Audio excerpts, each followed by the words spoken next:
I like your Christ, I do not like your Christians.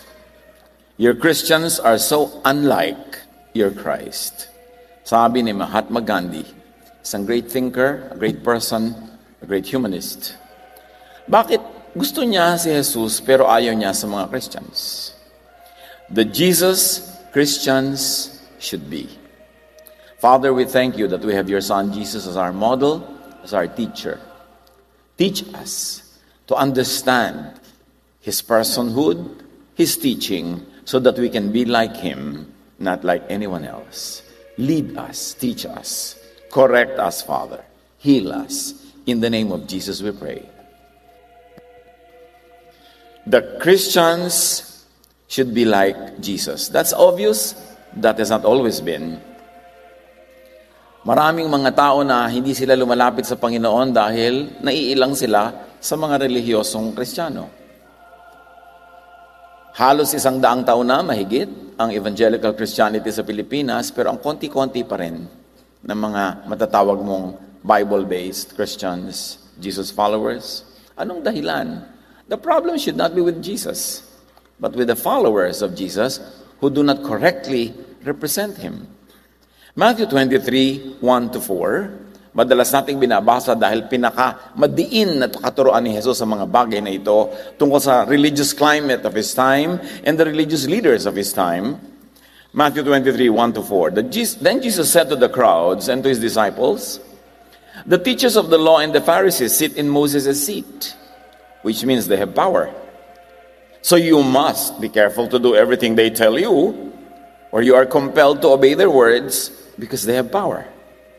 But do not do what they do, for they do not practice what they preach." In other words, Jesus is saying very clearly, do not be like your religious leaders. Do not be like them. They tie up heavy burdens, cumbersome loads, and put them on other people's shoulders. Jesus was saying that the teachings of these religious leaders make the lives of the people needlessly hard. Imbes magpahinga ang tao, napapagod. Imbes lumuwag ang dibdib, sumisikip. Imbes lumaya, natatali. Baligtad ang effect ng teachings ng mga religious leaders of the times of Jesus. But they themselves, Jesus continues, are not willing to lift a finger to move them. Ang dami nilang ipinapataw na gawain, ang dami nilang ipinagagawa, ang dami nilang utos, ang dami nilang mga pinagbabawal, pero alam naman nilang hindi masusunod lahat yon at hindi sila tumutulong sa mga tao para masunod yon. So Gandhi didn't like Christians because they were so unlike Jesus. And they were so much like the Pharisees that Jesus warned them to not imitate. Gandhi is one person, but he represents so much of humanity and how much of humanity perceives historical Christianity. Because the model is Jesus, and that has not always been the case. Why should Jesus be the model? John 1:14, the Word, meaning Jesus, became a human being and lived here with us. We saw his true glory, the glory of the only Son of the Father. From him, all the kindness and all the truth of God have come down to us. Lahat ng dapat malaman tungkol sa Ama, lahat ng gustong ipakilala ng Ama tungkol sa kanyang sarili, lahat ng kabutihan at katotohanan ng Ama na kailangan ng taong mabatid at masundan, pinadaan kay Jesus at makikilala ang Ama only through Jesus. So pagka hindi si Jesus ang sinunod, may ibang susundan, there will be a misrepresentation of the Father. All other teachers and teachings must submit to Jesus. Pagka Christian ka, sinabi mo, Christian ako, dapat lahat ng teacher, lahat ng teachings, subsumed to Jesus. Surrendered at the feet of Jesus. Christians are supposed to subordinate all other teachers to Jesus. But is that really the case in actual practice? Pag meron tayong mga verses na ibinabato sa isa't isa, pagka meron tayong verses that we kill or die for, si Jesus ba ang may sabi o iba? Dapat magkaroon tayo ng correct values assigned to who said what. Because Jesus is the only Son of God. He is the only way, the truth, and the life. There are many other teachers whose teachings sometimes kamukha ng teaching ni Jesus. subset ng teaching ni Jesus. There's no problem with that. Sumunod tayo ng sumunod kahit kaninong teacher. Kung ang tinuturo niya, Jesus-based pa rin. Pero paano kung nagsanga yung sinasabi ng isang religious teacher at sinasabi ni Jesus, dapat ba tayong malito kung sinong dapat sundin? And yet many Christians fall away from each other. Many Christian sects and congregations quarrel with one another kasi magkakaiba sila ng pinanghahawakan at pinagkukunan ng katuruan, hindi lahat maka-Jesus. Although lahat traditionally within the history of the church. John 14:6, Jesus answered, I am the way, the truth, and the life. The only way to the Father is through me. So, siya lang. Malinaw ba yun? Dapat hindi tayo nalilito pag sinasabi natin Christian tayo. Christians are to be like Christ.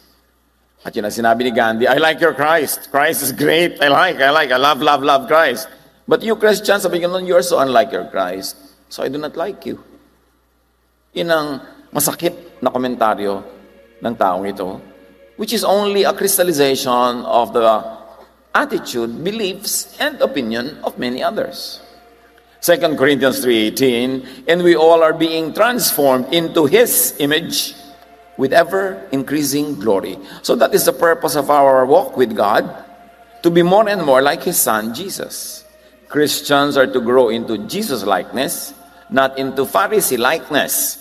And yet, sadly, maraming mga tao nung nagsimulang mag-Bible study, nung nagsimulang ma-involve sa mga Bible-based fellowships and congregations, nagmukha silang mas kamukha ng Pharisees kesa ni Jesus. Kaya dumadami ang gulo. Kaya napapaaway, kaya walang katapusang debate, kasi kanya-kanya sila ng hero, ng idols, na pinanggagalingan ng kanilang mga pinaniniwalaan, and many of those are not even in conjunction with and in agreement with the teachings of Jesus. So nagiging mukhang Pharisee na siyang number one na tinuligsa ni Jesus.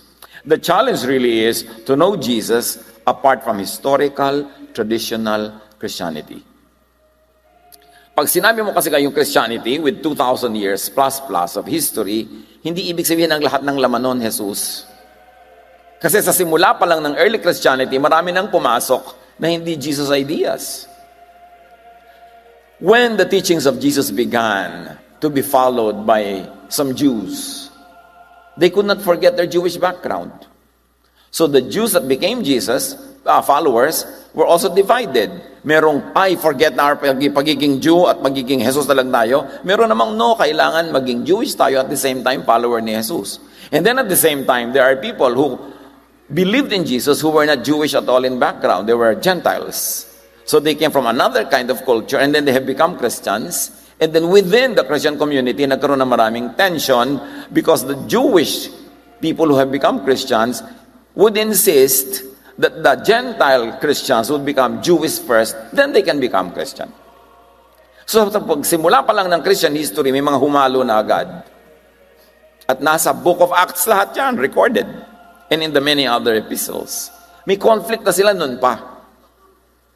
Pagkatapos ang Christianity inadopt ng Roman Empire to be the state religion, ang dami niyang ipinasok na mga pagan ideas into Christianity. Pagkatapos, matapos ang 1,400 plus years, nagkaroon ng malaking reformation, nag-split ang church into Protestantism and Catholicism. Meanwhile, early on in the 10th century, nag-split na yung church into Roman Catholic Church and the Greek Orthodox Church, the Eastern Church. So ang dami-dami nang nagtutunggali mga ideya within Christianity. And then yun ang minana natin ngayon. Pagkatapos nagkaroon pa ng mga revivals ng mga 1900s, nagkaroon ng marami-rami ibang sekta, nag-introduce ng kanilang mga kaugalian at mga katuruan. Kaya ngayon, hindi na nalalaman ng modern Christian kung sinusunod niya si Jesus ba o iba.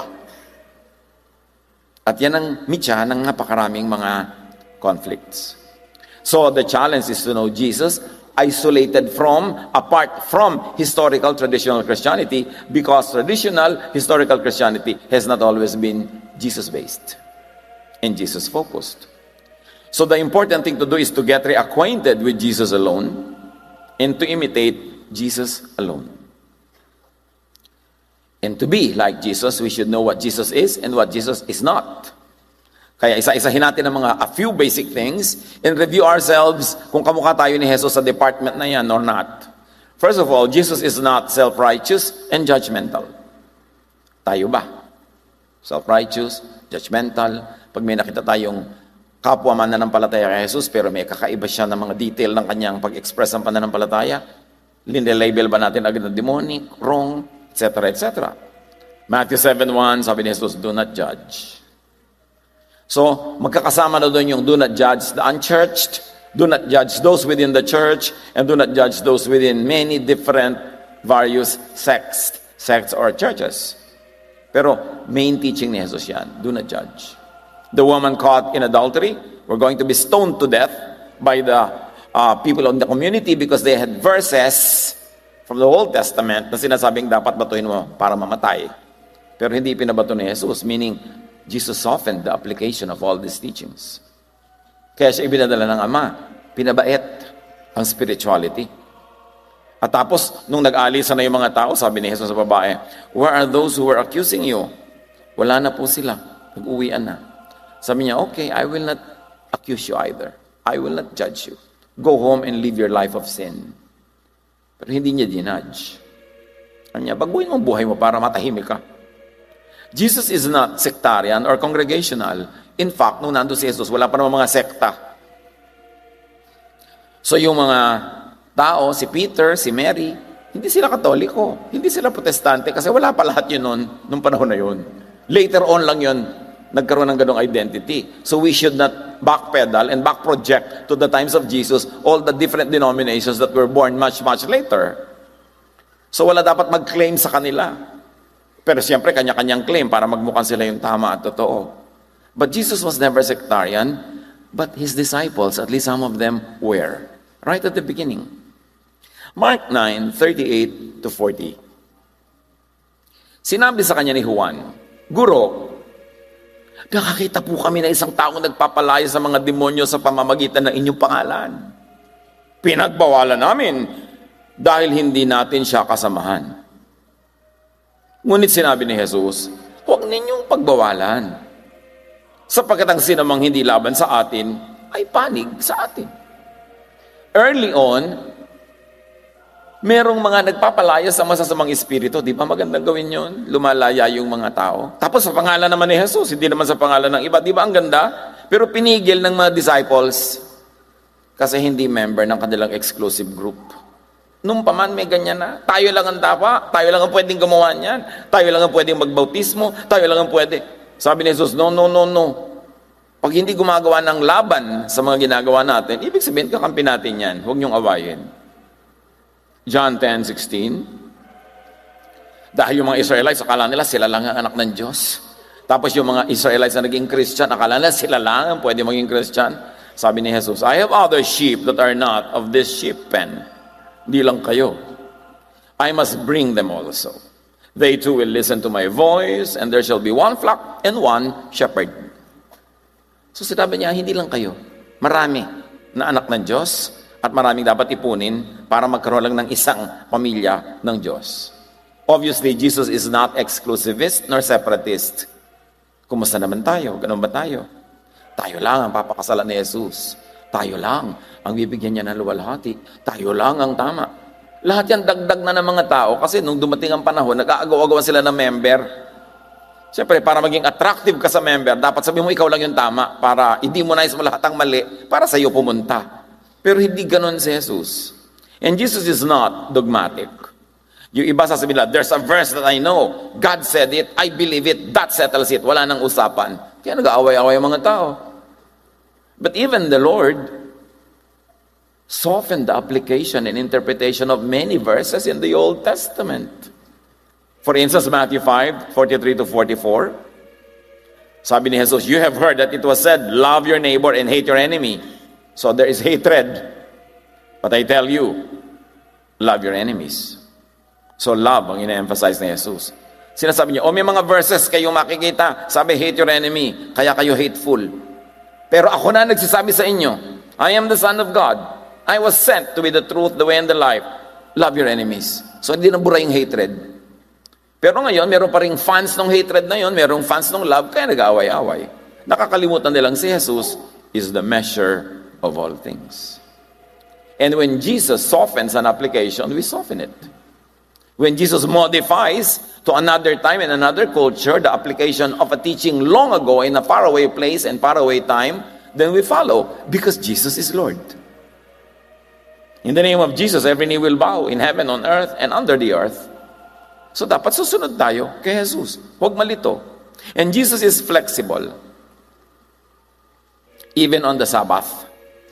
One of the most defining doctrines of Judaism is the Sabbath. Strict yan. Hindi ka pwede magluto sa Sabbath, hindi ka pwedeng maghugas ng mga plato, hindi ka pwede maglakad ng more than this so and so number of steps. Wala kang pwedeng gawin. Tuloy, naging amo na yung Sabbath. Gutom na po ako, nanay. Sabbath ngayon. Hindi tayo nakapagluto kahapon. Magtiis ka. At dumating sa point, mga kapatid, na nalaman ng mga kaaway ng Israel na hindi sila kumikilos pag Sabbath, sa mga giyera, sinasalakay sila kung Sabbath. Hindi tuloy sila nakikipagtunggali kasi trabaho yun, natatalo tuloy sila. Gumawa sila ng additional mga addendum sa mga laws nila na, pag giyera pwede. Because they were adjusting to the needs of the times. But if you're going to literally, blindly apply verses 3,000 years ago that were specifically meant to help a people of another time, another culture, another need, in-apply mo bigla yun ngayon, chances are, you will have trouble. Because even Jesus showed us na noong time niya, marami na siyang nire-apply, marami na siyang nire-shape na kahulugan, kasi hindi yun ang bagay sa kanilang panahon. And what is the goal of Scripture? Just to make your life good, to set you free, and to make you enjoy your life. Pero kung nagiging baligtad na ang result sa iyo ng verses, nagiging amo mo na, hindi ka na makakain ng napakaraming bagay kasi mula nung naging Christian ka, hindi ka kumakain nito, wala ka nang makain, at ang hirap mong i-host, you have to rethink the application of those verses. Because Jesus is flexible even on dietary laws. A defining aspect of the Jewish religion and culture is what they eat and what they do not eat. Pagkatapos yung mga disciples kumakain, hindi naghuhugas ng kamay, nakikriticize sila dahil marumi daw yung kamay nila. Sa bagay, marumi naman talaga yun. Pero hindi naman napaparumi ang yung kaluluwa. Baka yung sikmura mo lang. At sabi ni Jesus sa Matthew 15, 10-11, pinalapit ni Jesus sa mga tao at sinabi sa kanila, pakinggan niyo at unawain ang aking sasabihin. Ang lumalabas sa bibig ng tao, hindi ang pumapasok, ang siyang nagpaparumi sa kanya sa paningin ng Diyos. Can you imagine Jesus saying that? Effectively eradicating and deleting all the Jewish laws on diet. So siya na yan, sa panahon niya, pinakita niya sa atin na hindi amo yung mga verses na yun. Kasi hindi na siya nakakatulong sa inyo ngayon. Jesus is flexible, especially on the treatment of outcasts. Dahil sa sobrang dedication ng mga Jewish people sa mga tinuro sa kanila ng mga priest nila, ng kanilang mga prophet, ng mga katuruan nila lahat-lahat, at yan lahat yung dinil nila as everything is authoritative, ang nangyari ngayon, napakaraming taong kapos. Kinapos sila sa pagsunod sa mga batas na yon, kinapos sila sa implementation, so naging mga label sila agad ng mga sinners, mga outcasts. Alam nyo noon sa kanilang society, ang daming puwera. Yung mga born out of wedlock, puwera yan. Yung mga may sakit, puwera yan, unclean ka, dapat kasalanan ka, kaya kami sakit. Meron kang ketong, dapat kaawaan ka, puwera ka. Mga babaeng dinudugo because they did not understand the menstrual cycle, unclean. Ang daming puwera. Hindi ka nga pwedeng umupo sa isang upuan na inupuan ng babaeng dinudugo for the next 24 hours. Malalaman mo ba yung inupuan mo ngayon sa taxi? Na yung umupo kaninang ali doon ay period. I-apply mo yan ngayon, di wala ka na mauupuan. But Jesus is very flexible about that. Mark 2:15-16, while Jesus was having a dinner at Levi's house,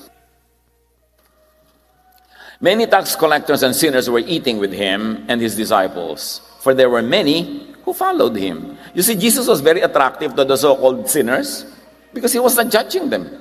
He was loving them, accepting them, and then working at their restoration. But he begins with acceptance first. So many were following him. When the teachers of the law, who were Pharisees, saw him eating with sinners and tax collectors, they asked his disciples, "Why does your teacher eat with tax collectors and sinners?" In other words, kung sila lang, they wouldn't. Hindi sila makikisalamuha sa mga makasalanan. Anong gagawin nila? Gagawa sila ng Mutual Admiration Society. Sila-sila lang yung member, nakahiwalay sila sa mga tao, tapos kolekta sila ng kolekta ng mga tithes and offering para gastusin nila sa kanilang pagiging exclusive. Yan ang nakita ni Jesus dyan. Sabi niya, kawawa ang mga tao, pinagsasamantalahan. And Jesus is definitely not racist. Hindi siya katulad ng kanyang mga kababayan na napaka-racist. Tayo lang mga Jew ang mahal ng Diyos, ang mga Gentile hindi, tayo lang ang malinis, tayo lang ang tama, etc., etc. John 4:7-9, may isang Samaritanang dumating upang umigib sa balon. At sinabi ni Jesus sa kanya, "Maaari bang makiinom?" Wala noon ang kanyang mga alagad dahil sila'y bumibili ng pagkain sa bayan. Sinabi sa kanya ng babae, "Ikaw ay Hudyo, at Samaritana naman ako. Bakit ka humihingi sa akin na inumin?" Sinabi niya yon sapagkat hindi nakikihalubilo ang mga Hudyo sa mga Samaritano. Sila lang, puwera ka. Hindi nakikihalubilo. Binasag yun ni Jesus. Kaya may iba pinagpipilit na nila, Jesus was a practicing Jew. Yes, up to a point. And progressively, he practiced less and less of it. Tulad niyan, Sabbath, diet. Ngayon, pakikitungo sa mga Gentiles, lalo sa Samaritano, lahat yan ang Jewish. So, sabi niya, bakit humihingi sa akin? Di ba? Ini-stab niyo kami. Maliit ang pagtingin niyo sa amin. Ba't ngayon hihingi ka sa akin ng tubig? Encapsulated in that very simple conversation. Nung si Jesus ay pasa ng krus, at hindi na niya makaya, dahil binugbog pa siya bago niya pinasan yon, at pinahirapan pa siya, Luke 23:26, as the soldiers led him away, they see Simon from Cyrene, who was on his way in from the country, and put the cross on him and made him carry it behind Jesus. The mere mention of him coming from Cyrene, outside of Israel, is already a very, very strong suggestion that he was not Jewish. So, if he was Gentile, nakita nyo ang tumulong kay Jesus na buhatin yung krus was not a Jew. And all these symbolic acts are meant to reverberate into eternity, to echo a very universal message that Jesus was opening the ministry to all people, opening heaven to everybody, na ginawa ng mga Jews na exclusive for them. Jesus is not a big fan of racist Jewism. Kaya mga nagpipilit dyan na maging katulad ng mga Hudyo, si Jesus mismo nirebuke niya left and right ang mga Hudyo sa kanilang mga ugali, sa kanilang mga asal, at sa kanilang pag-iisip na napaka-special nila. Ang kauna-unahang public sermon ni Jesus, nasa Luke 4:25-30, yung parts of it. Matapos yung basahin yung verse for the day, roll the scriptures, and deliver the short message, kasama sa mga sinabi niya sa kanyang mga nakikinig na Jewish people in the synagogue. Ngunit sinasabi ko sa inyo, maraming byuda sa Israel nung panahon ni Elias nang hindi umulan sa loob ng 3.5 taon at nagkaroon ng taggutom sa buong lupain. Subalit, hindi pinapunta si Elias sa kanino man sa kanila, kundi sa isang byuda sa Sarepta sa lupain ng Sidon. Clear na clear ang message ni Jesus. Ang daming nagutom dito sa Israel noon. 3.5 years, walang ulan. May famine. Gutom ang lahat ng mga byuda lalo na. Pero walang pinakain ng Diyos dito. Sabihin ganon, yung propeta pinapunta sa malayong bayan, sa Sidon, para pakainin ng isang Gentile widow. Siyempre, nakaka-alarm niya sa listeners niya. At sa lagay, hindi kami ang special. Itinuloy pa ni Jesus. Sa dinami-rami ng mga may ketong sa Israel nung panahon ni Eliseo, wala ni isa mang pinagaling at nilinis maliban kay Naaman na isang taga-Syria, another Gentile. Nagalit ang lahat ng nasa sinagoga nang marinig ito. Nagsitayo sila at itinaboy niya palabas papunta sa gilid ng bundok na kinatatayuan ng bayan upang ihulog si Jesus sa bangin. Ngunit dumaan siya sa kalagitnaan nila at umalis. Unang-unang mensahe pa lang ni Jesus, gusto na siyang patayin. Kasi pinalalaya niya hindi lang yung mga Israelita, kundi ang buong katauhan sa mga mito na napaka-special ng Israel only. At doon sa kanilang pagiging self-righteous, pagiging separatist nila, at pagiging racist. Itinutuwid na yun ni Jesus nung paman, kaya gusto siyang patayin. Tapos later on, magtuturo pa siya na, kung gusto, makakabuti sa inyo na may gawin kayo sa Sabbath, edi gawin nyo, because Sabbath was made for you, you were not made for the Sabbath, and I am the Lord of the Sabbath, so I'm setting you free from the regulation. Tapos sinabi pa niya, hindi naman mahalaga kung anong kinakain, kundi kung anong lumalabas sa bibig, plus this and plus that. That's why the Jewish people, the temple, the religious establishment, crucified Jesus. Hindi naman yung mga sinner, mga prostitute, tax collector ang nagpako sa kanya, yung mga relihiyoso. Tapos yung mga relihiyoso na yon, ang idol ng maraming sinusundan hanggang ngayon. Kaya ligaw. Jesus is not sexist. Ang tao sa kanya, tao. Period. John 4:27, just then his disciples returned and were surprised to find him talking with a woman. Ito yung babae sa balon. Sa gilid ng balon, hindi sa loob ng balon. Hindi ito ang babae sa septic tank. Nasa gilid lang siya. So, sinabi dito, nagtaka sila, kausap niya babae. In other words, kataka-taka nung panahon nila na makipag-usap ang lalaki sa babae. Lalo babae pang ang Samaritana. But Jesus did.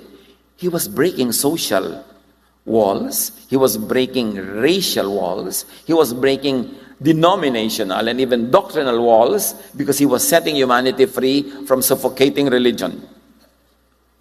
Luke 10:39-41. Nang pumunta si Jesus sa bahay ng magkakapatid, may dala-dala siyang mga kalalakihan na tinuturuan kahit saan sila mapahinto at magpahinga. Mary sat at the Lord's feet listening to what he said. But Martha was distracted by all the preparations that had to be made. She came to him and asked, Lord, don't you care that my sister has left me to do the work for myself? Tell her to help me. In other words, as far as Martha is concerned, women in the kitchen, please. Nagtuturo si Jesus, ang maturuan niya, mababago ang isip, magkakaroon ng ministry, puro lalaki ang nakikinig, si Mary, umupo sa paanan ni Jesus at nakinig. Something very, very unusual. Kakaiba yun. Walang babaeng gagawa nun sa panahon na yun. Sama yun. Dahil dapat, nasa kusina ka at gumagawa ng lumpia. Para pakanin mo yung mga lalaki, para pag nagutom na sila, pakanin mo. At yun ang point ni Mary. Umupo siya doon, exactly defying that. And Martha wanted to implement that tradition. So dalawang mundong nagtutunggali sa buhay ng dalawang magkapatid na babaeng ito.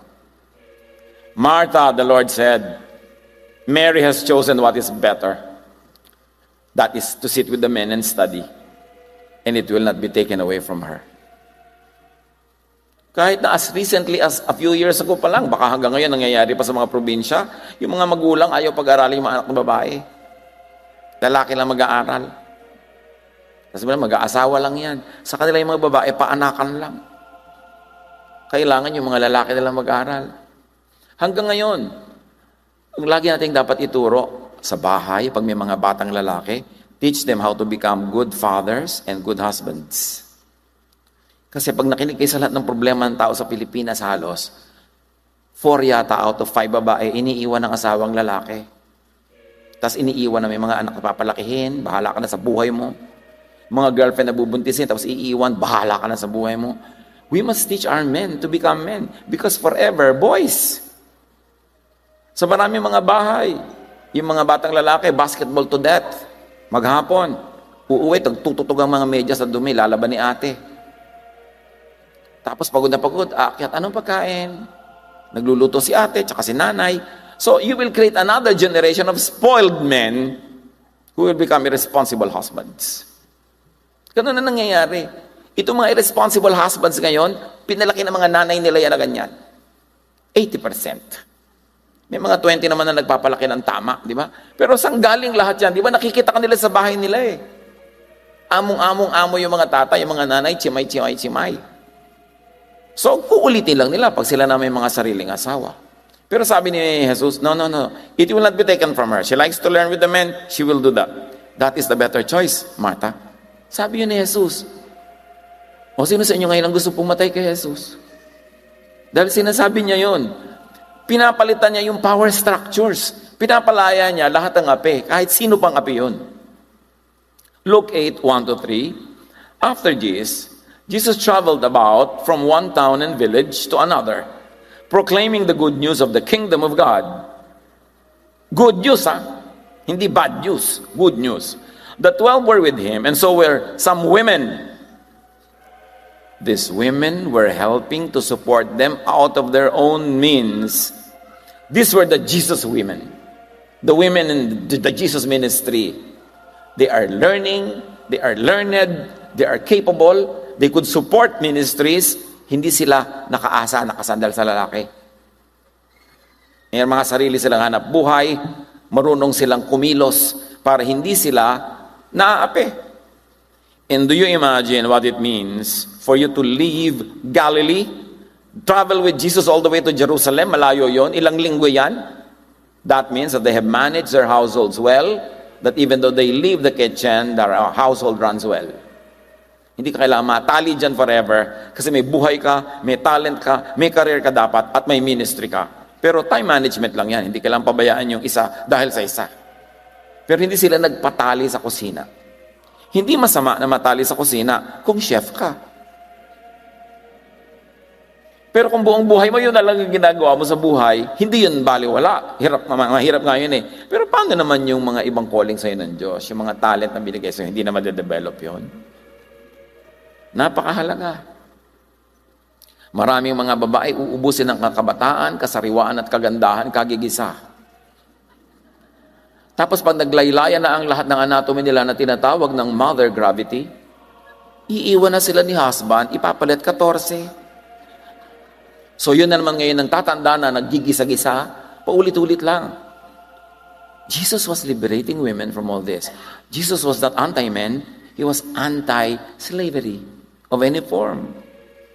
Importante, minamaliit ng mga lalaki nung panahon ni Jesus sa mga babae. Kaya tingnan ba, pinapapunta sa kusina si Mary. When Jesus rose from the grave, kanino siya kauna-unahan nagpakita? Di ba kay Maria Magdalena? At sabi niya, Mary, tell the other disciples, I have risen, I will meet them somewhere. In effect, Mary declared the resurrection. And she declared it to the male disciples and the disciples of the rest of the world. But it was Mary who declared it. Tapos ngayon, sa mga Bible-based Christian churches, bawal mag-preach ang babae, bawal mag-teach ang babae, kasi galing na naman kung kanino yung teacher yon. Ang tatanong mo lang, si Jesus ba nagturo nun? Siya na nga ito nagsasabi kay Mary, you sit there. It's not just sitting there. She was going to be a disciple because she was learning from Jesus. That's where the confusion all come. Dapat salain kay Jesus ang lahat. For so long, women power in the church was never used. And so the church missed 50% of all the energy and all the power that could have been at the disposal of the gospel. Napakahalaga to go back to the Jesus style of church work. Jesus is not oppressive to minorities and the weak. Because of this elitist system, the royalty, the monarchy, and then the colonial government of Rome, and then the rule of the priest in the temple, ang daming taong nabaliwala. Ang daming taong nasiksik sa mga sulok-sulok, gilid-gilid. Because of the so many requirements, many people had become outsiders. And because of the moral and religious teachings, many were ostracized, marginalized, maligned even, judged, vilified, demonized. But Jesus included the excluded.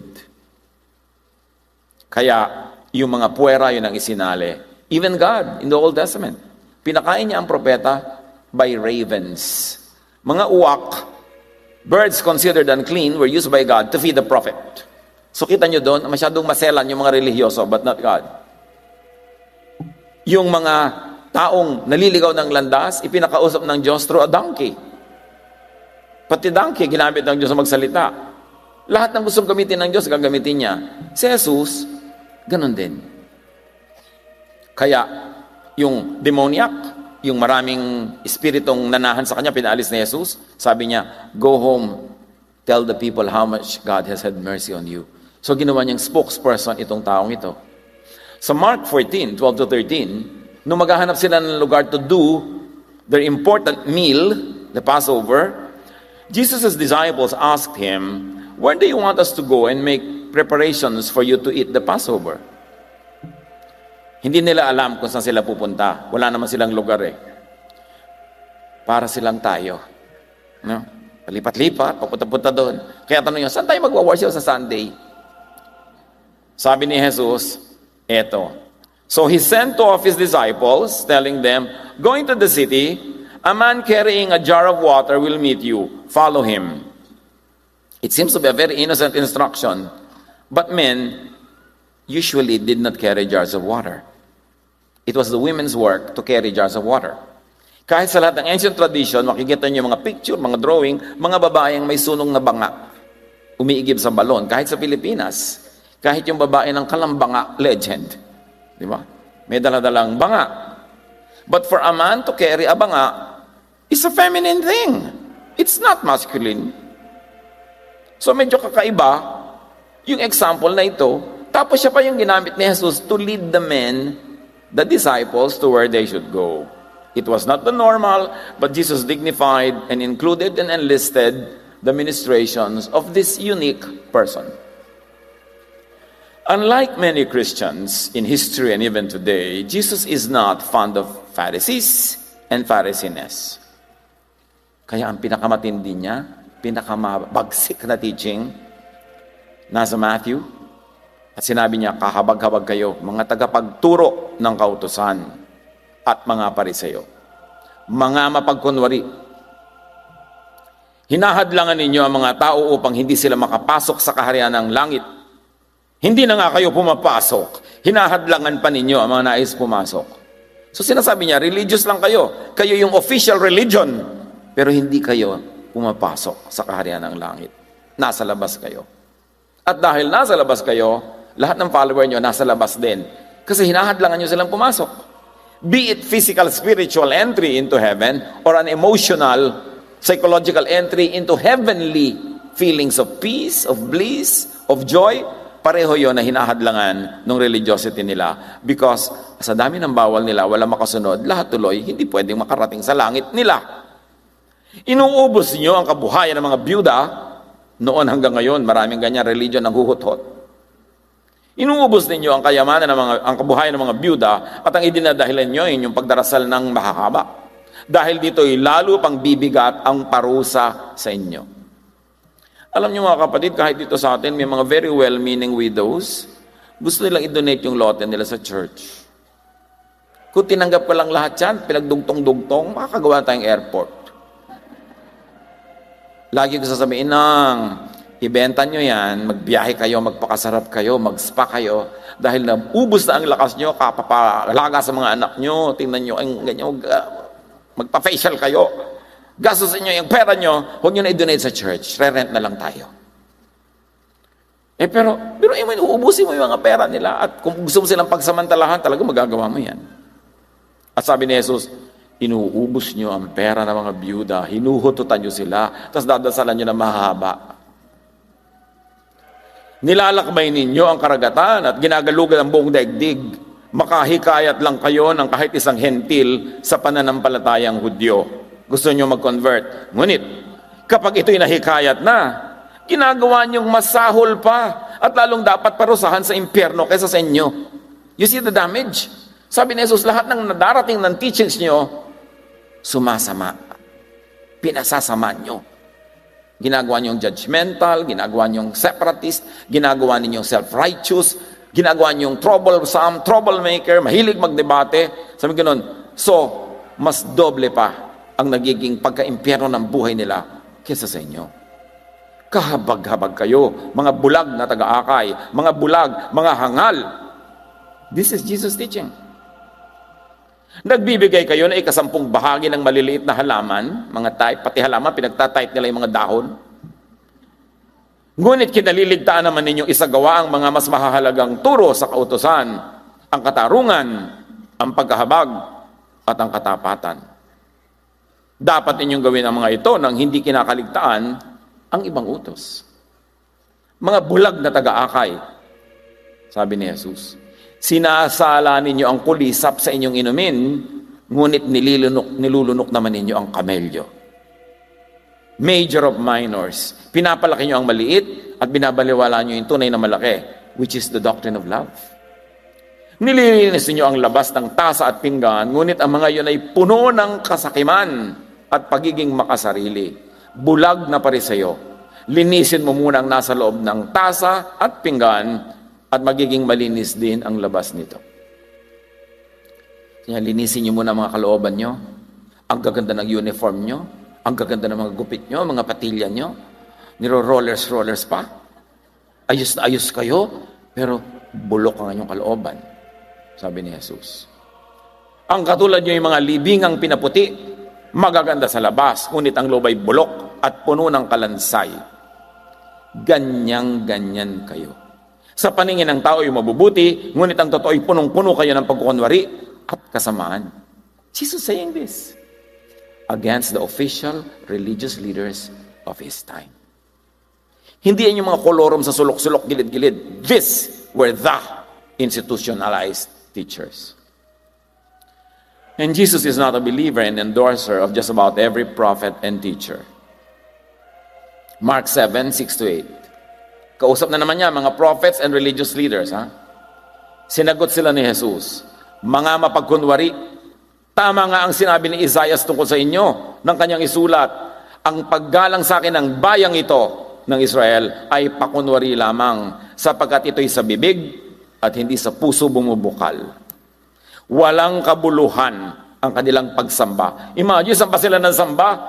5 beses isang araw ang dasal. Sabi ng Diyos, walang kabuluhan sa akin. Yung mga samba-samba nyo na yan. Sapagkat tinuturo nilang galing sa Diyos ang kanilang mga utos. Binabaliwala ninyo ang utos ng Diyos at ang sinusunod ninyo yung mga tradisyon ng tao. At hanggang ngayon, totoo pa yan. Binabaliwala ang utos ng Diyos through Jesus at ang pinapahalagahan, church doctrines, church traditions na maraming kontra kay Jesus. Sabi ng Ama, baliwala sa akin yung mga samba-samba na yan. Jesus taught and went against the current popular Phariseeism of His time. But Phariseeism quickly crept into early Christianity and eventually colonized most of historical Christianity. Si Jesus, nandun pa lang, nagtatalo-talo na yung mga disciples niya kung sino uupo sa kanan, sino sa kaliwa, sino ang may ganito, sino ang may ganon.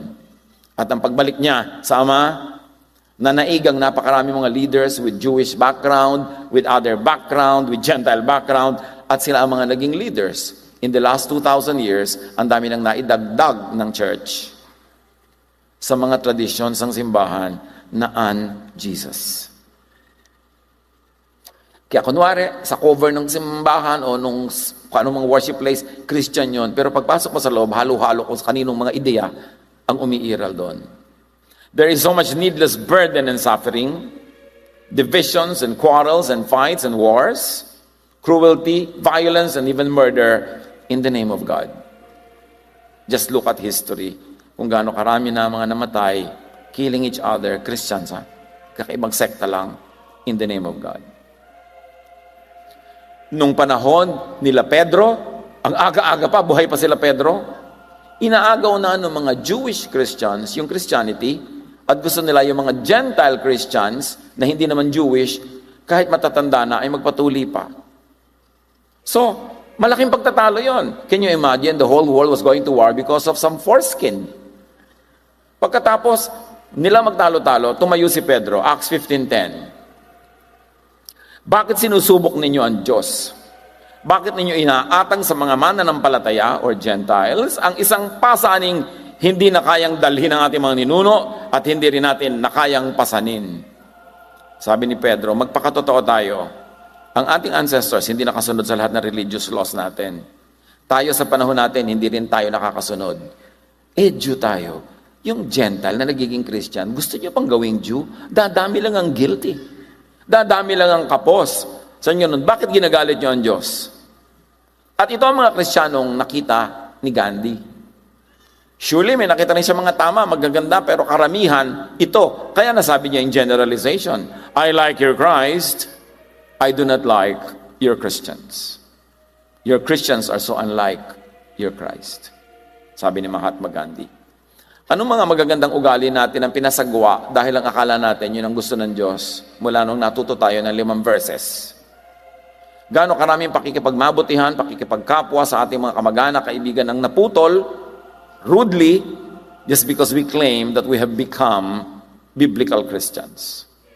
Gaano karaming goodwill ang nawala at nasira at gaano karaming ang sinisira pa natin wrongly in the name of Jesus. Because Jesus did all that. Nakisalamuha siya sa mga yon, siya mapagmabutihan, pero tayo ngayon, daig pa natin si Jesus sa paghiwalay. Kaya sabi niya, I like your Jesus, I do not like your Christians. Your Christians are so un-Jesus, so very Pharisaic. All throughout time, pabalik-balik ang espiritu ni Jesus sa church. But people in the church, many of them, especially the leaders, stop Jesus from entering.